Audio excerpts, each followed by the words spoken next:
Samir Mertani, coach des U15 élites de l'AS Minguette, coach emblématique d'ailleurs. Quel bilan tu tires de la première phase de championnat? Sur ces 11 premiers matchs allés de cette première partie de saison, on va dire, sur les 5-6 premiers matchs, très satisfaisant. J'étais très content, même très surpris de mon équipe, on va dire, sur les résultats et sur le classement où on était. Par contre, sur les 5 derniers matchs, franchement, un autre visage totalement différent. Donc, un peu préoccupé, on va dire. Préoccupé pour cette deuxième partie de saison, qui va être très difficile, en sachant que sur 11 matchs, on a fini 9e sur 12, donc on n'est pas relégable, mais on n'est pas loin. Donc, deuxième partie de saison très dangereuse. On va faire de la recherche, je sais pas. Samir, le classement de ton équipe, est-ce qu'il reflète le potentiel de l'effectif? Non, 9e sur 12, en ayant vu la première partie de saison, les équipes adverses surtout, je pense qu'on peut beaucoup mieux faire.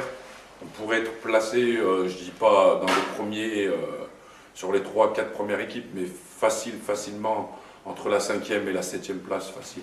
Je pense qu'au niveau du groupe, du potentiel de cet effectif, en sachant qu'il y a beaucoup de travailleurs, on mérite d'être dans la 5e, 6e, 7e place. Mais concrètement, en fait, il te manque quoi pour atteindre cet objectif-là? Un buteur. Il nous a manqué sur beaucoup de matchs un buteur décisif, quelqu'un qui soit là, voilà, pour la mettre au fond avec un résultat en notre faveur. Quelqu'un qui tue le match, quoi. Ouais. La fréquentation. Samir, est-ce que tu as des changements qui sont prévus pour ton effectif, hein? C'est-à-dire des changements, j'entends par là des arrivées, des départs, oui, ou même dans ton encadrement? Il va y avoir un changement au niveau de l'effectif. Il y a 2 joueurs, dont un qui a déjà signé et qui a participé à mon dernier match de championnat.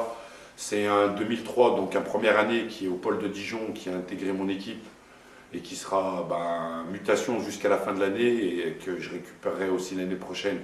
C'est un joueur, très bon joueur qui vient du pôle de Dijon, qui jouait à Villefranche, donc qui a signé chez nous.